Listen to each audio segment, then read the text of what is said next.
I hate to break the fishing news up, Yaremchuk, but I'd like to speak about the ice hockey. Congratulations, you're one of the 13 listeners of the Real Life Podcast. We just traded a migraine in for like an orgasm. Might want to mark that down, Yaremchuk. Yep. All of my projects are on schedule until they're not. A member of the Nation Network of Podcasts. About as funny as we're going to get today. Episode 197, 1 plus 97. It's kind of like our Connor McDavid episode of the Real Life Podcast. I'm Tyler Yaremchuk. Everybody's here today. Chalmers from his truck, Jay from Little Brick Cafe, Baggedmilk from his home, and Wanye, I also believe, from Wanye Manor. Who do I want to start with here? Jay, you said you had a little bit of cider and you're feeling good, so I'm expecting fire from you on today's podcast. We'll see. We just had met with Edmonton's first local cidery that's just setting up operation, and we want to bring them into Little Brick. So the perks of that is I get to try things. So I crushed a pint of 6% cider. So I am flying high. What's the go-to cider? What's the go-to cider flavor for them? Cider is a flavor of cider. What do you mean by that question? Yeah. Well, do they not have different flavors? Is it not like a nude or like a Palm Bay where there's a bunch of different flavors? Or do they have like apple and pear and all that stuff? Well, cider traditionally is apple. So what a cidery will do, as I learned, is they're just starting out. So they're Bud leaning Light in with traditionally makes beer, and now they make Bud Light Lime, Bud Light Seltzer. Don't act like this is a stupid question, old drunkie over there. So, Chalmers, you're starting out a business that makes cider, and you want to launch 30 different flavors to start? Maybe two or three. Do you think Anheuser-Busch, when it was just Anheuser and led in with Budweiser, had Bud Light in mind? Well, no, when I sir. play darts, I don't just throw one dart. I throw three, so I can see which one's the best. That doesn't make any sense. I think it does. I'm with Chalmers too. I'm in on multiple kinds of cider. Yeah. So you look into the economics of opening up a cidery, and you tell me you want to launch multiple flavors at once. Chalmers. Yeah. If you were opening up a butter factory, what flavor of butter would you start with? Well, I would do the one with olive oil in it. Would you just start, or would you just start out with butter? Maybe then a garlic butter to see if people want that. But eventually, but that's you get there. You got to start with the platform. Maybe a truffle butter. But Nation Beer isn't 900 different things. It's just Nation Beer, and then we'll morph into Nation Lager. In fact, what if your coffee are the same shit? What if your first beer doesn't hit, and so you never get a chance to make those other things? Yeah. Well, you better believe in what you're doing and believe in your product. So to go back to this, I also feel it's important so this is a new cider company. I feel like that's important as well. Yeah, name them for fuck's sake. Why are you being so covert? I'm trying to, but I'm under attack here. The Cider Wars. Come in here all liquored up, fucking acting like a fool. They're called Broken Spoke Cider, and there's so many connections. So one of the founders used to work at ATB. Their outfit is in the where they're set up. The shop is that development the Foogies did. Oh, no way. Oh, yeah. Like, we circle these cats like crazy. And they're a cycle branded cider, which is like what Little Brick is all about. So anyways, I got to crush a pint of this stuff, and it's good. Like, if you don't even need to be a cider drinker. So I'm pumped to bring them on when they're ready. So they're brewing their first giant batch. So that's one of the perks of the job is I get to sneak out of my office and crush a pint of cider and then do a podcast. You know who else drank cider publicly, Jay? Prince William. He was visiting the pub because England is reopening, and he too is a cider man. You and Prince William. Well, of course. Well, a lot of our, the UK are cider drinkers, so it's in the DNA. Him our age peer. Yeah. Thankfully, not our hairline peer. Fair. Can't have it all. Yeah.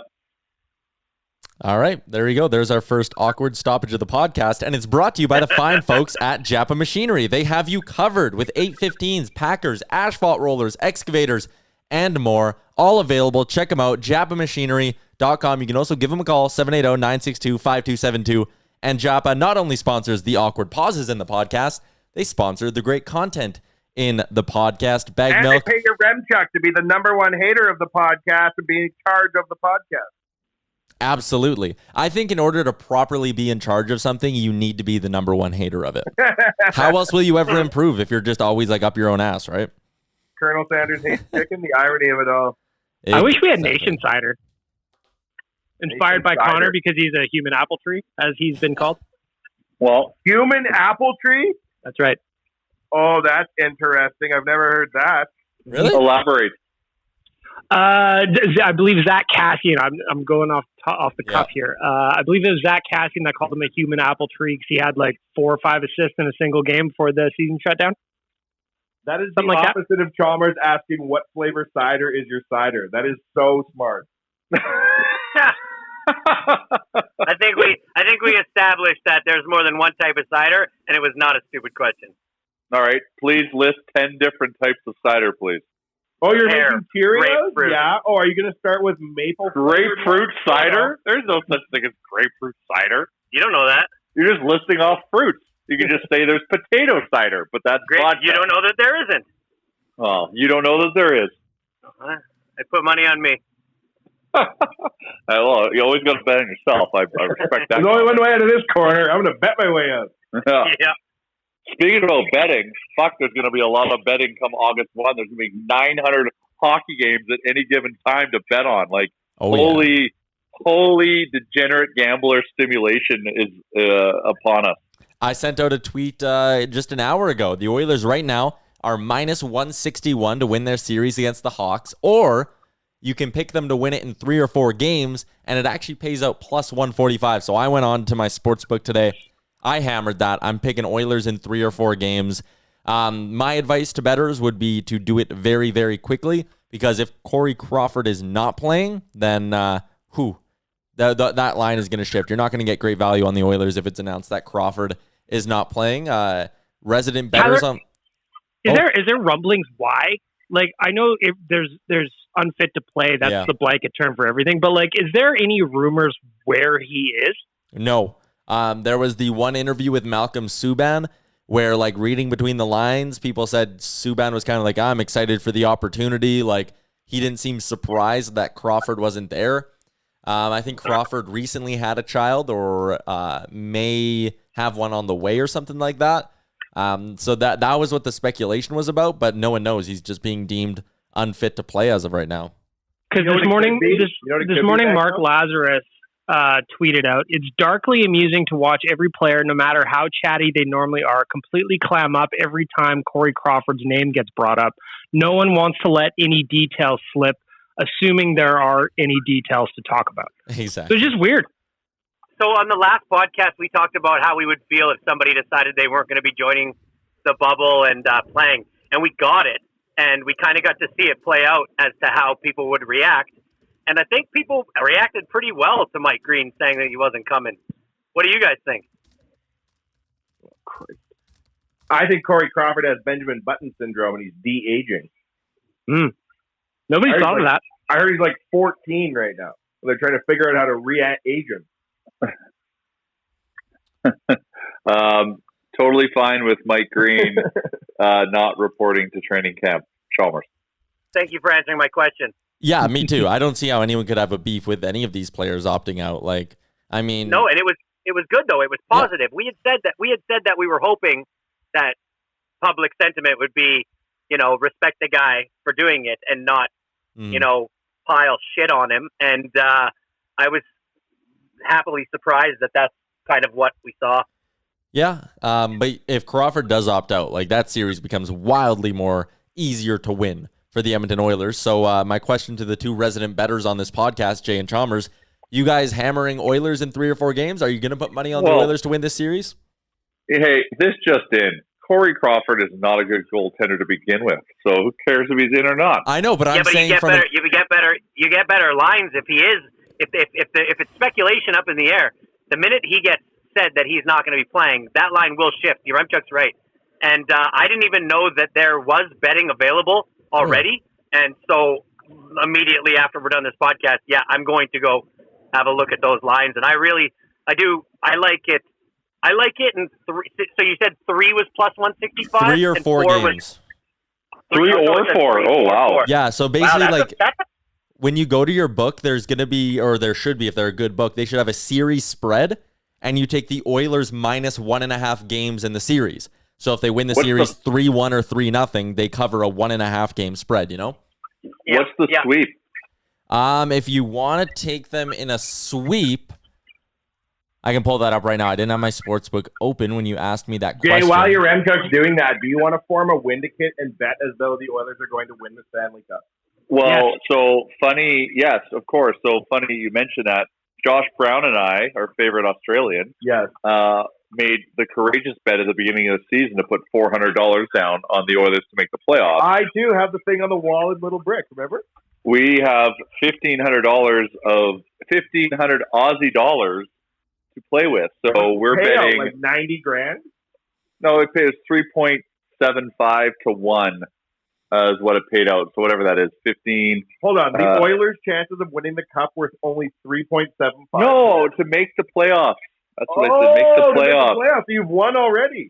So we won already. So we're taking house money, and we're putting $200 down on the Oilers to win the cup, and we're going to put $200 down on every series.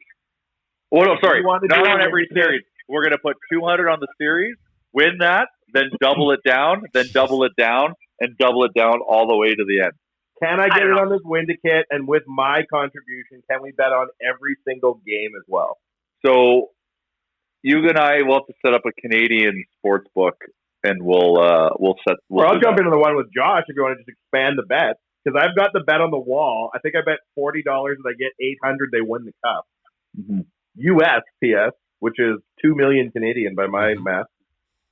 So what we're talking about here is if you're gonna bet now, like Tyler said, you want to do it because Corey Crawford, he actually had a really solid season for the Blackhawks. He had a .917 save percentage, and then if Malcolm Subban goes in, that drops down to .890. So that is a significant difference in terms of quality of goaltending for the Blackhawks. Yeah. About a week ago, your Chuck, I think you posted something on Twitter that was a poll, and it was, do you consider the Oilers being in the playoffs if they lose to Chicago? Yeah. And I voted heavily no on that. I would like to know what you guys think about that, because if you lose the play-in series to Chicago just because you're in the bubble, that don't mean you're in the playoffs. The NHL has deemed that the playoffs play-in series are playoff series. Yeah, and when I sent out that poll, the NHL's last sort of official, I use air quotes, official words were, no, you are not going to be considered a playoff team just because you're in this qualifying round. And they changed their minds when the CBA kind of got figured out there. So it is now the reason I was voting no before is because the NHL wasn't considering them a playoff team. So I wasn't going to live my life being like, oh yeah, no, the Oilers made the playoffs that year, but then all the official NHL record books were like, no, they didn't. But now that the NHL record books are going to say, yes, they made the playoffs, then yes, I say that they are a playoff team already. They were second in the Pacific. That means jack shit. Yeah, if you lose, especially if you lose to Chicago. That means you're in the playoffs. No, it doesn't. They hadn't clinched. No. Hold on. So Jay, hold on. Jay, how much money did you win with Josh already? What's 400 times 3.75? Like, I think that's 25, $1,500 US. Or sorry, Australian, which is in the basically bank. par in the bank. Okay. Well done. I believe.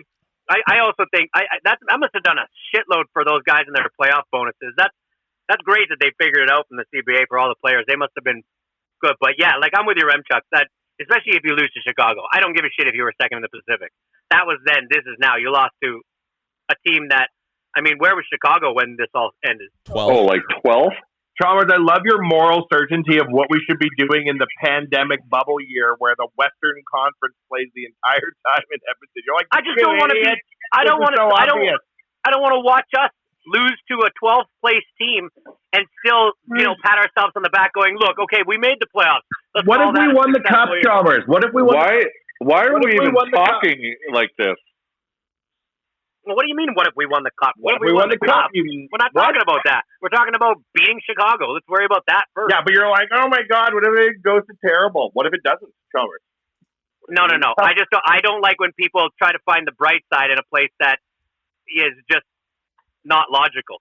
The one year there can't be a Stanley Cup parade when the entire Western Conference is playing every game in Edmonton, it would be so Oilers to win the Cup. Yeah, it would be awesome. And you're like, oh shit, you win the Cup. Yeah, how was the playoff run? Was it like 06? No, in fact, we didn't get to go to games. Oh, but they were there. Like, we all knew they were there. It's like less than a kilometer from my house. In fact, all the games are there. And when Connor raises the cup to an empty building, oh my God. Cardboard Jay is going to be very excited when that happens. I'm going to find a way to be in there. Calgary won the Stanley Cup in our building. Shut the fuck up. Why are you suggesting all this weird shit right now? It could happen. Are you trolling? It could happen. Well, anything could happen. Exactly. Jesus. So this is a podcast. This is what we talk about. Anything could happen. This guy. Okay, you're right. The Oilers are going to win the Cup. We should all just pat ourselves in the back. Fuck this thing. Let's bet it. We're done. Not saying that. Well, hey, not saying that, but I am saying you should bet on everything positive Oilers, because why not? So of course I'm going to. But to say, hey, could you imagine how fucking awful it would be for the Flames to win the Cup in our building? Doesn't deserve a, yeah, don't say that. The fuck is wrong with you suggesting that? That's what we Chalmers, do. I believe in the universe. Anyone who believes in jinxes is just a 12-year-old child. Well, jinxes are nonsense. Jinxes are just absolute nonsense. That's something a jinx guy would say. So you've never, yeah, exactly. So you've never had like a superstition when you played sports, or if you're on a roll gambling, you've never done anything thinking you're going to alter your outcome because you had success before? No. Superstitions and jinx are the same thing. You are lying. No, I'm not, man, because I know my actions, wherever I happen to be, have absolutely zero effect on the outcome of a sporting event. That's not true. Yeah. Thank you. Are you familiar with the butterfly effect? Enlighten me. Is that when an angel rings a bell, a butterfly gets its wings? That's right. Yeah. Everything affects everything, my friend. Ashton Kutcher made a movie about it. Mm-hmm. It was a good movie. It was. If you, I'm okay with having routines for fun. Like, if you're a guy who's like, no, every game day I wear my Oilers socks. When I go to Oilers games, I wear my white jersey if they're playing on the... Stuff like that, it's fine, it's harmless. But the people who are like, don't say shutout with 8 minutes to go in the third period, like, get real. Whatever, they're entitled to believe that, and I'm one that will not say that word. I'm of that belief. But say in men's league, Yaremchuk, you ate a beautiful bowl of spaghetti bolognese, and you went and had 5 points. Carbo load. Are you not going to go have the same meal next game? Well, let me just add in there that 5 points in a rec league game is, average production for me. But no, if I had a good game and I ate a certain meal, no, I wouldn't be like, well, better eat that again. I'd be like, well, better play just as good again. I don't think having spaghetti in my stomach is the reason I would score a goal. Oh my God. I just don't. I don't buy into that stuff. Back when I was unhealthy, I made sure that I always had a smoke before a men's league game, and if I didn't, That's the way Guy Lafleur won 8 cups. Yeah. I'm all for having routines and things like that, and if you're whatever, I'm just not superstitious. I don't buy into that. I think if you have a routine, then it could be good for you, and some people thrive off routine. But to sit there and be like, if I don't, put my pants on left leg first, then right leg, like I'm gonna have a bad day. Like, no, that's just ridiculous to think. Well, you should talk to Sidney Crosby. My argument to that would be that if that's the type of thing that gets your mind right and gets you in the mindset of playing the game, if a routine, it's like before a golf shot. If I go up and stand up to my putt and I do the exact same thing every time and I'm in a mind space where that helps me perform better, I understand that. Yeah, but that's what I mean. Like, in my opinion, there's a difference between routine and superstition. Like, having a routine to get yourself in the right mental mode for something is fine, but the people who sit there and are like watching an Oilers game being like, oh, I didn't turn around my hat after the second period and that's why they lost. Like, no, that's not why the Oilers lost. You should have turned your hat around. You saying shut out with 8 minutes to go in the third period while you're sitting at home is not the reason why the Oilers gave up a goal late. Like, I don't know. You don't know that. No, I'm pretty confident in that. I'd love for you to try to prove that wrong. I would love for you to try to prove that right. Yeah, I would love to see you prove that right. It's quite easy. I say shutout, and then the team scores. That's empirical evidence. Is it? Proof of concept. Wait, okay, but then go to the team that was playing and say, hey, did you hear that guy say shutout? And they'll all go, no. And there's your proof that you had no effect on it. It doesn't matter what they hear. It matters about the woo-woo of the game. What? That's just crazy. Exactly. And That's I'm insane. the crazy one. Did you just say woo-woo? Yeah. What does that mean? You got to take things to a higher frequency here. As someone who literally studied frequencies in school, no. This is some third eye. Literally studied frequencies in school. Yeah, elaborate on that. Audio Hey, Louis frequencies, Pasteur. man. Like the first semester of Nate Radio is audio frequencies. Oh, God. Sounds lame. It was really Yeah, lame. it I does hated sound it. lame. I agree with you, Chalmers. Finally on this podcast today. Okay, this conversation stemmed from me talking about the betting odds for the Oilers. Jay, if you wanted to bet on the Oilers to sweep the Blackhawks, you're getting plus 475 odds. If you wanted to bet on the Oilers to win the Western Conference, you would get them at, where are they here? 11-1 odds. And if you want to bet on the Oilers to win the Cup, you're getting them at 24-1 odds. You could also, on CoolBet Canada, bet on them to be the top Canadian team at 3-1 odds. Any Canadian teams not make it? I haven't looked. I'm sorry. Ottawa. Just Yeah. Ottawa. This is interesting. So I'm reading through the prop bets right now. You can bet on what position the Conn Smythe Trophy winner will be. 4-1 odds on defense, minus 167 on it being a forward, or plus 350 on it being a goaltender. Whoa. Goalie's a fair bet. Like, 3.5 to 1. That's a great bet. yeah. I would have expected it to go defenseman, goalie, forward for the odds, but it's it does. I just read them Forward's backwards. always the favorite. Yeah, minus Forward's always the favorite. 167. okay. You can bet just on the Oilers to go further than the Flames in the playoffs, which seems like a great bet. What's the odds? Minus 122 on the Oilers, actually, Yeah. plus 100 on the Flames. That's even fair. What did I read Flames about? are in trouble against the Jets. Yeah. What did I read about Goudreau? Goudreau's getting no playing time with the top line because of how he maintained himself during the shutdown. Is that correct? Where'd you hear that? Maybe that wasn't him. I don't know. I saw a thing. Yeah, that was Goudreau. I don't know, on Twitter. Same place I get all my half-ass facts. I haven't heard that, but I was on the radio today. There was a conversation with a Flames reporter, Kristen Anderson, and she kind of said, like, if the Flames don't win and if Goudreau doesn't step up, like, he might not be a Flame much longer, which I thought was interesting. Apparently, so I'm just trying to find what Chalmers was talking about. Apparently, there's some rumblings amongst the insiders, if you will, that Goudreau wants out of Calgary entirely. That's what I'm finding right now. You know what I could see as a very likely outcome this offseason? Goudreau, like, Flames lose to Winnipeg. Calgary trades Goudreau somewhere, gets a young forward back. Maybe they get a couple picks, some cap space, and they sign Taylor Hall.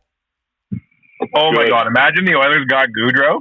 Well, I don't think the no, Oilers we don't would want get him. Yeah, that wouldn't happen. Yeah, we do. Yeah, no. 90% of his salary. Yeah, Johnny disappear in the playoffs? No, thank you.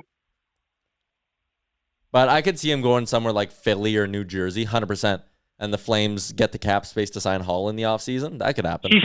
He's from Jersey or something like that, isn't he? Yeah, he's from that area. He went on a radio show like a summer or two ago and talked about how he would love to go play somewhere like Philly or on the East Coast, which is a weird thing to say. I would love nothing more than if Taylor Hall became a Flame, and then the Oilers played the Battle of Alberta, and then Connor danced around him and scored the winner in Game 7, and then they zoomed in on Taylor's face looking so sad. I'd be like, this is the worst day of your life, but by default, the best day of my life. So would you be more happy that the Oilers won or more happy that Taylor Hall is sad? Both. Okay. If Calgary's ultimate demise comes at the hands of an Oiler and Taylor Hall loses too, I can't think of how things could be better. Who's your least favorite Oiler right now? I love every not Oiler. Sorry, not Oiler. Least favorite NHLer right now. Taylor Hall. Is it? Yeah. For all eternity. So just following up, I do have a report here. I was on CBC. Chalmers was right. Gaudreau's kind of working out on his own, not playing in the top 6 right now in Calgary. Oh, so he's legitimately unfit to play. Again, I mean, yes, that's included in the story I found, but that could, mean anything at this It point. shows you the determination, right? Like, look at Connor McDavid. He blew his knee out, willed himself back in the league, has been working out like a demon this entire time, and he can't even be fit to play? Like, what the fuck?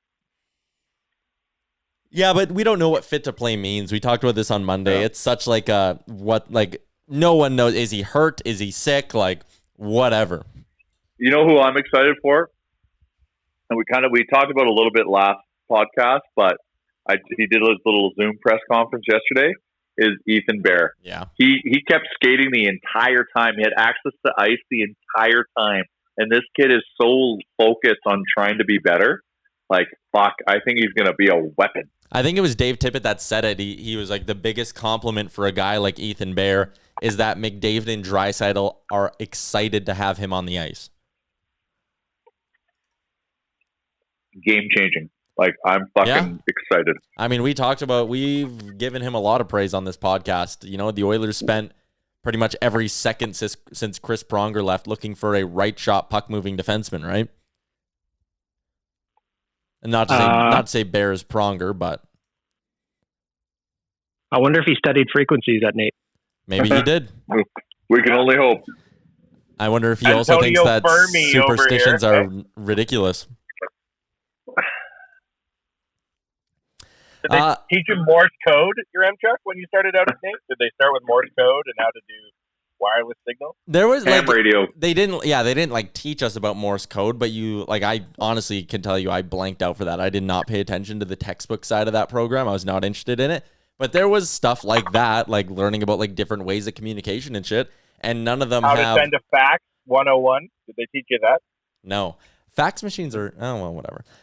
You mentioned Connor McDavid willing himself back from his knee injury. The Masterton nominees came down today. Connor McDavid not nominated for the Masterton. The three were Oscar Lindblom out in Philly, Bobby Ryan in Ottawa, and the third one was, it's slipping my tongue right now because I don't have it in front of me. Stephen Johns from Dallas. Were you guys surprised to not see McDavid in there? Stephen Johns came back from what? Concussions? Bad concussions? He missed, I think it was 22 months with post-concussion syndrome and came back. What the other guys do? Pretend I don't know. Pretend, though. Oscar Lindblom, diagnosed with cancer, overcame that. He's already skating with Philly again. And Bobby Ryan went to rehab during the middle of the season. Alcoholism, came back, had that one game where he scored a hat trick. First game back, scored a hat trick, wasn't it? Probably played some of the best hockey he has in a long time after coming back there. So he overcame that, which was really great to see. It was a great story. Connor's going to have so many trophies by the time it's all said and done. He'd rather spread it around. I saw people today, though, being like, oh, the NHL's fucking gypping McDavid of this. This is bullshit, blah, blah, blah. But, is the Masterton really the hill people want to die on? Oh, Connor doesn't give one shit. It's the last award he wants to win. Are we really going to argue against a guy that came back from cancer as well? Right. No, exactly. Yeah, man. I don't know. You know what award I would want to win less than that? Least maintained pubic hair. That would be the award I'd want to win less. I'm in the running. Attaboy. Thank you. Pandemic life. What are you going to do? Mm-hmm. Thoughts? Thoughts? You want to throw an ad in that awkward pause? Well, no, I kind of gave my thoughts on it. To me, I just saw too many Oilers fans being like, oh, fucking McDavid, did you not watch the documentary, blah, blah, blah. But it's one, what McDavid went through was insane. His work ethic, all that stuff. No one is trying to take anything away from him. But I don't like the Masterton from the perspective of why are we trying to pick a winner, right? For me, it should be, you know what? Every team nominates someone. Every team has a nominee, and that guy wins. Why are we trying to rank the personal trauma that players go through? I just think it's a little bit morbid. It's weird to sit here and be like, well, what was worse? 22 months of post-concussion syndrome, cancer, alcoholism? Why are we even trying to do this, right? Fair. Yeah. And I mean, there's no way Connor gives a shit. No, I don't think Connor McDavid's sitting there being like, fuck, and he's not like he's going to be extra motivated now to get back on the ice. You're not playing road hockey as a kid with ambitions of winning the Masterton Trophy. The next thing I had up here, Baggedmilk, you got people going with your tweet about how much water people drink. That's a goal of yours now, is to drink more water. We had a great conversation about this before we started recording, so I was kind of ticked off that I didn't have it recording during that, but... Well, I'm trying to actively drink more water. I don't think I drink enough water. I think I drink too much coffee, not enough water. So I was just curious, and I found that everybody's answers were kind of shocking. I have one guy here who doesn't drink any water at all, only Gatorade and Pepsi. I mean, he's a young man, so he's got that 18-year-old energy, which I respect. But then there's also people up here with 6 liters, which I almost feel is lying. Like, are you just pissing all day? I don't know. I find it interesting. Yeah, there's people out there that are like, I just don't like water. I can't drink it. So they have to, for them to get hydration, they have to drink like pop or like juice, or I'm like, wow. But how can you not like water? Friend of the nation, Greg, is one of these people. He says, unless it is ice cold, I will not drink water. Like, you just drink water out of necessity. Like, that's, I don't like, unless I'm like done like a workout or something and I'm like super like dehydrated, I'm never like, oh yeah, I just would love some water. But like, I drink water. It's like, shit, like I've had 4 coffees already. Probably should mix in the water. That's my point. Like, I drink too much coffee. I got kidney stones when I was about 25. My doctor says, you drank too much fucking coffee, no water, you idiot. I'm like, no, sir, you're right. So I'm trying to drink more water actively because, I drink a lot of coffee. And then I just thought it was interesting that it goes all over the place and people have just not weird, but like rituals about it, where some folks that I'm reading here in my mentions, they leave bottles of water around their house, just kind of like reminders. Other people have multiple bottles on the go. Others have like those giant 4-liter jugs that they carry around all the time. I just find it interesting. I don't know. Everybody's got a different water ritual, it seems. And then there was another guy that told me that I need to be careful about how much I drink because I could get water poisoning. So, it was peak Twitter, but I just found it interesting. Chalmers, you're an anti-water guy, aren't you? Yeah, I don't drink any. 1 second. I literally don't drink any water all day. What do you drink then all day? Well, I start my day off with a Slurpee, and then... What time of day do you drink that Slurpee at? Probably like 9. This is grade 8 English, right, Chalmers? We're in grade 8 English. Yeah, exactly. You have a 9 a.m. Slurpee every day? And Not every day. I'm a 12-year-old child because I won't yell shootout with 8 minutes to go. Yeah, well, I do what I got to do. And then I usually have about 3 cans of Coke Zero or an iced tea. I don't know. Talk about your water. I got to do something. Yeah, Chalmers is walking around a warehouse right now. Chalmers looks down his nose. Chalmers talks about it. He doesn't. Like, oh, really? Coffee? Yeah, I don't drink that. Starts his day with a 1-liter Slurpee? Like, how are you looking down your nose at anybody? Chalmers is keeping big gulps in business. Christopher Keith, he's that guy starting his day with like a taquito. I think Chalmers just put us in his pocket because I don't think he locked his screen. It's just black. It's not like the little exclamation point that tells you he like disconnected. So I think Chalmers just put us in his pocket while he's walking around a warehouse, which is tremendous. All that man does is create great content for us. I'm trying to wrap my head around how he starts his day with the Slurpee and Coke Zero. He crushes Coke Zeros. I know that for a fact. Man, like for me, I need to have a big ass bottle of water next to my bed while I'm sleeping because I'll drink probably like 24 ounces of water just during the night. Like I'll wake up and down like a third of it, and I'll wake up like throughout the night. Chalmers. Oh, sorry, go. Oh no. No. Okay. What? How many times a week do you go to the store or to pick up something to eat? Oh my God! Aggregate in an average week. In an average week, going to the store, getting a Slurpee, eating a taquito, going to whatever. I'm gonna say I average 2.5 times per day. Like, have you been to a store today to pick up something to drink or eat? Twice. I got a Slurpee right here, which I'm drinking. It's a little late in the day for that. So you're averaging 10 trips to the store a week. Is that correct? Yeah. Thank God they're convenience stores, so they're conveniently placed around the city, and I don't have to waste too much time. But I needed a bag of spits this morning for my truck, and the place that I got the spits didn't have the best consistency of Slurpee. not my favorite one. So I opted out of the Slurpee at that place, and I got myself instead a bottle of Nestea iced tea. And then I went to 7-Eleven and got myself. Are you in the top 1% of people who frequent convenience stores? I can answer that. Yes. So Yeah, probably. So you're going 10 times a week. That's 520 times a year. You've been doing that for how long now? 22 years? A long time. Every Chalmers, day, yeah. my By my rough concern, math, you've been to 7-Eleven 10,000 times in your life. my concern is that everything that you've listed that you consume as a liquid, none of it is hydrating. No, yeah, there's a lot of sugar here too, like a ton of sugar. A ton of sugar, and most of it dehydrating. Actually, Yeah, all of it has caffeine. I'd say none of it's hydrating. So when I drink water is right before bed and then throughout the night. I wake up and I can guzzle probably what is the size of this thing? 710 milliliters, and it's not great for the pissing in the night time, but yeah, the dehydration usually catches up with me around 10 o'clock at night. So yeah, that's what I do. But yes, I do go to a lot of stores. You know, if I went onto my bank account and counted the number of tap transactions I would get a very accurate assessment of how many times I go to a convenience store. And you drink water while you play like beer league too, right? Oh yeah. I mean, I drink water when I'm playing beer league.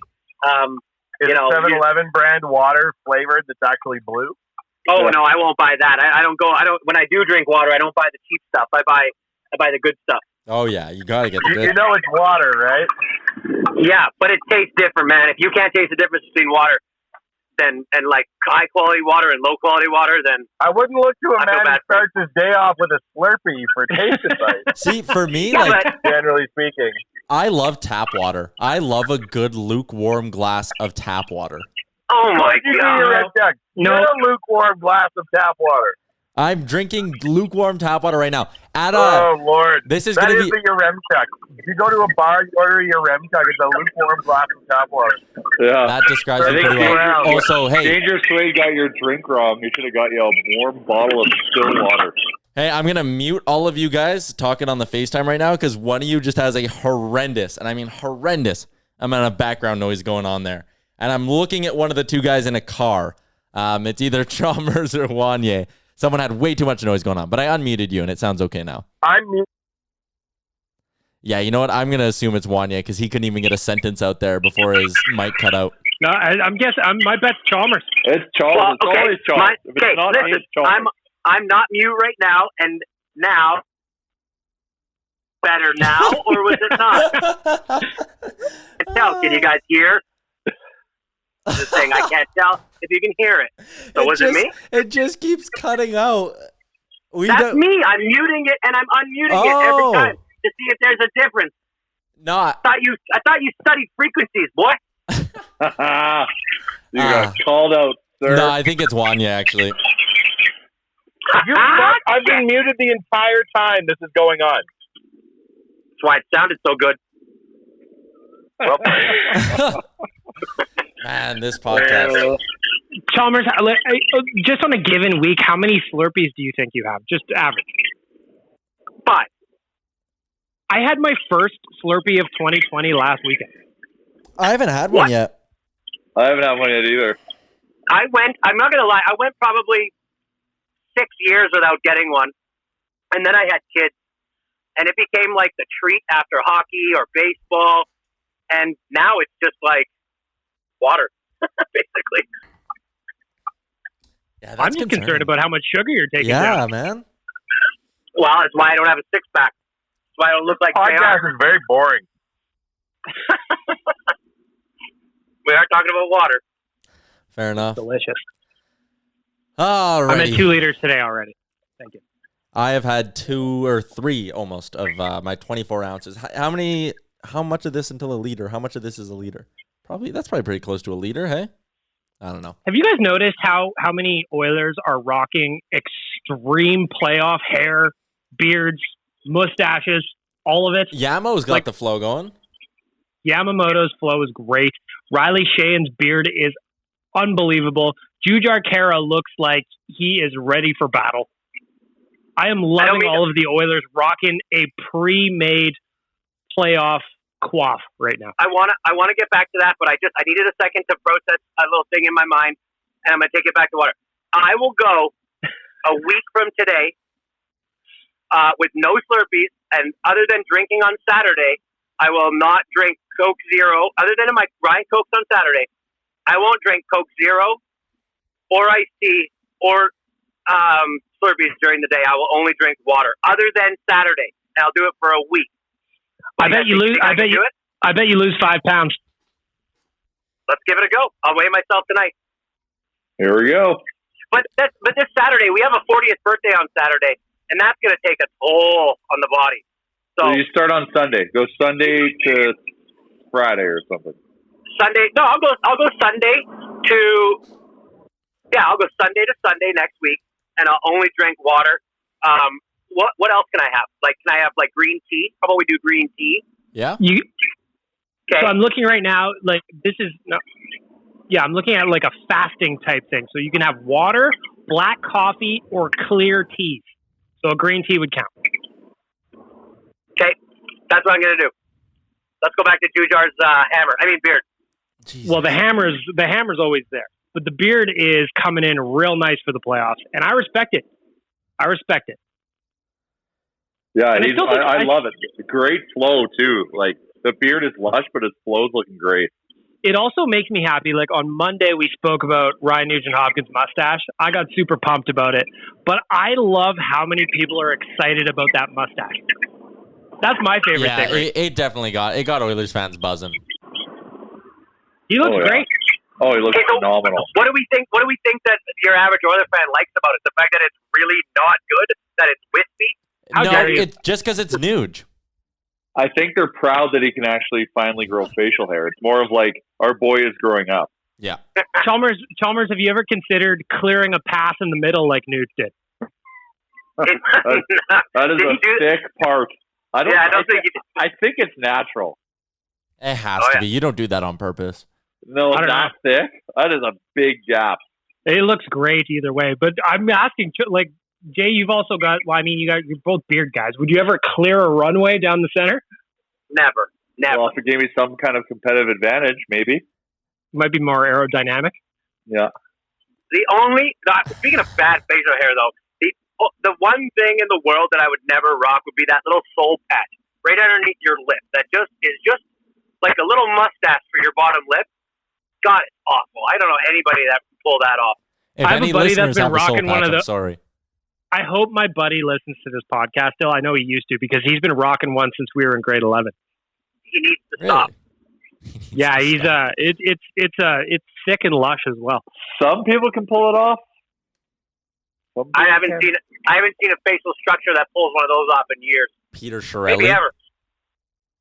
Exactly. Before we get to our sponsor check-in with Oodle Noodle, we'll talk about Nation Beer a little bit. Have you guys heard, and I know two of you are big football fans. Oh, Wanye is actually gone from the podcast now. He did say it was boring, so he bowed out. I love that. No, I think he got sensitive about his sound. Okay. Did you guys hear about Redskins owner Dan Snyder? Actually, not Redskins. Washington football team owner Dan Snyder. So what I heard, I know that they're man, this is a long story. He's been getting a lot of pressure lately to change his name. Yeah. Not lately, actually, for the last couple of years. Mm-hmm. And some writer somewhere in the States went and trademarked like 45 different names. One of them being the Radskins and all these different things, the Red Dragons, the Red Wolves, all these different things that were Red Tails. And so he commissioned like some lawyers to go through different trademarks that were offensive in order to show that the Redskins were actually not offensive compared to these other ones. Anyways, I think that was stupid. But now he's go ahead. You haven't heard about the stuff today though, hey? No. So I heard something on Twitter this morning that there was some news coming out. Why don't you break it to me? What happened? So, no, okay, I'll share. There hasn't been news yet, but apparently the Washington Post is preparing like a really big sort of exposure, if you want to call it like they're going to expose Dan Snyder. They claim that they have the sources to do this. So I'm going to read through, and these are just the rumors that apparently could be made public by the Washington Post and some other publications over the next few weeks. And let me tell you, this is like Tiger King level stuff. So, oh my God. Oh yeah. So I'll start here. It starts off like okay, and then it gets heavy. Now, point one. Washington owner Dan Schneider abuses both alcohol and drugs. Okay, a lot of millionaires do. That's fine. Point number two. He was paying off officials, with some refs allegedly having made $2 million off Schneider, also alluding to other owners around the NFL doing the same thing. Point number three, allegedly Schneider and former coach Jay Gruden, brother of John Gruden, held their cheerleaders' passports from them in a foreign country in order to force them to solicit themselves to season ticket holders. Like, that's like human trafficking level shit is what some of these writers are alleging. The next point, like Schneider and Gruden would have sex parties with drug usage. There's a report that Gruden and former running back Capri Bibbs were allegedly at one time sleeping with the same woman. Gruden found out, got angry, benched Bibbs. The next game, Bibbs' replacement missed a block, and on that play, Alex Smith suffered a near career-ending broken leg. Like that broken leg injury? Yeah. Because of that? That was one of the most horrific injuries. If you've ever seen the clip, don't watch it because you will throw up. It's gross. Awful. But yeah, man, some of the stuff that's coming out about Dan Schneider, it's going to be like a sport. Like if this gets out and comes to light, man, this dude's fucked. So the Washington racial slurs will be for sale, I guess, eh? It sounds like, yeah, they might need a new owner after all, which is a hell of a play by Dan Schneider to go this long, refusing to change the team's name. And finally, like, the media pressure is what's going to get him here. Like, someone's going to expose all the shitty stuff he's been doing. It's fantastic karma if you believe in karma. Unreal. I cannot wait to see what comes out. That's a lot of alleged stuff, though. Like, yeah. Even if innocent of most of them, like, to have that out, I don't think you come back from that stuff. Like a bunch of writers from like Washington Post and stuff like that have been tweeting out like basically teasers to this, being like, everyone just wait until this news becomes public. Has Mike Wilbon said anything about it? He's a prominent Washington Post. Or is that either Tony Kornheiser or Wilbon? You're thinking of Wilbon. He's not Washington Post. He's an ESPN columnist, and he's on PTI, obviously. But no, he hasn't. But he used to write for the Washington Post. Yeah, he hasn't said anything yet. I just checked his Twitter. But a bunch of writers have been like teasing it, being like, you just wait till this comes out. And apparently the reason it hasn't is because like the FBI might be getting involved, and also the Washington Post needs to like secure the legal counsel necessary to like be ready to fight back if Schneider comes at them legally. It's wild. Wow. This is like the part about him paying off refs too, like that could be league wide. Yeah, that could open up a can of worms. Yeah.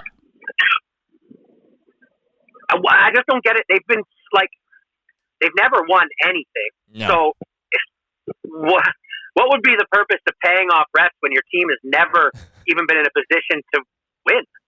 Like win a Super Bowl, even make a playoff. Like, can you imagine being one of those refs that's made like $2 million off this sucker Dan Schneider though?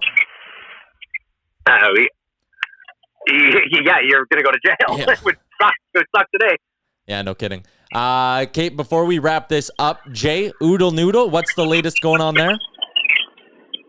This week we are partnered up with, I'm going to butcher it because it's so long, Edmonton Multicultural Health Brokers Cooperative.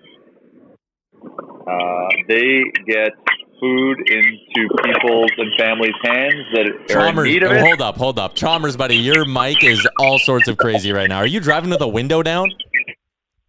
Okay, there we go. Much better. No, I'm not. I'm just driving. I'm not doing it. Weird. All right, Jay, who are you partnering up with this week?